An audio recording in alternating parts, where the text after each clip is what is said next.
Hello friends, ಇವತ್ತು ನಮ್ಮ kitchen ಚಾನಲಲ್ಲಿ ಮಾವಿನ ಹಣ್ಣಿನ ರಸಾಯನ ಯಾವ ರೀತಿ ಮಾಡ್ಬೋದು ಅಂತ ನೋಡೋಣ ಫ್ರೆಂಡ್ಸ್. ಇಲ್ಲಿ ಒಂದು ಅರ್ಧ ಹೋಳು ತೆಂಗಿನಕಾಯಿನ ತೊಗೊಂಡಿದ್ದೇನೆ.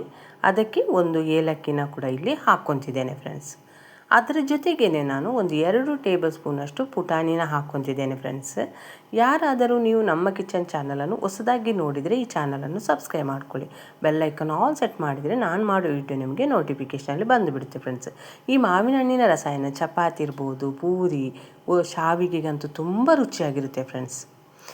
ನಿಮಗೆ ನಮ್ಮ ಕಿಚನ್ ಚಾನಲಲ್ಲಿ ಬರುವ ವಿಡಿಯೋ ಏನಾದರೂ ಇಷ್ಟ ಆದರೆ ಆದಷ್ಟು ಲೈಕ್ ಮಾಡಿ, ಶೇರ್ ಮಾಡಿ, ನಮ್ಮ ಚಾನಲ್ಗೆ ಸಪೋರ್ಟ್ ಮಾಡಿ ಫ್ರೆಂಡ್ಸ್.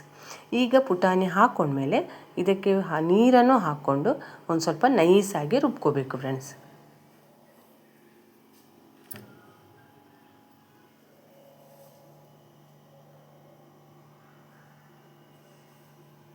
ಈ ರೀತಿ ನೈಸಾಗಿ ರುಬ್ಕೊಂಡಿರೋದನ್ನು ನಾನೀಗ ಒಂದು ಪಾತ್ರೆಗೆ ಹಾಕ್ಕೊಂಡು ಅದಕ್ಕೆ ಸ್ವೀಟಿಗೆ ಬೇಕಾದಷ್ಟು ಬೆಲ್ಲನೂ ಹಾಕ್ಕೋಬೇಕು, ಅದನ್ನು ಕುದಿಸ್ಕೋಬೇಕು ಫ್ರೆಂಡ್ಸ್.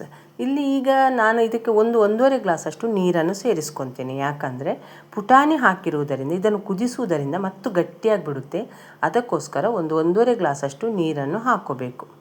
ಈ ರೀತಿ ನಾವು ರಸಾಯನ ಮಾಡೋದನ್ನು ತುಂಬ ರುಚಿಯಾಗಿರುತ್ತೆ ಫ್ರೆಂಡ್ಸ್. ಈ ಬೆಲ್ಲ ನಿಮಗೆ ಸ್ವೀಟ್ನೆಸ್ ನೋಡಿಕೊಂಡು ಹಾಕ್ಕೋರಿ.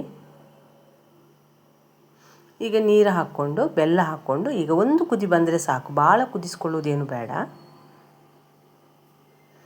ಫ್ರೆಂಡ್ಸ್. ನಿಮಗೆ ನಮ್ಮ ಕಿಚನ್ ಚಾನಲಲ್ಲಿ ಬರುವ ವಿಡಿಯೋ ಇಷ್ಟ ಆದರೆ ಆದಷ್ಟು ಲೈಕ್ ಮಾಡಿ, ಶೇರ್ ಮಾಡಿ, ನಮ್ಮ ಚಾನಲನ್ನು ಸಪೋರ್ಟ್ ಮಾಡಿ ಫ್ರೆಂಡ್ಸ್.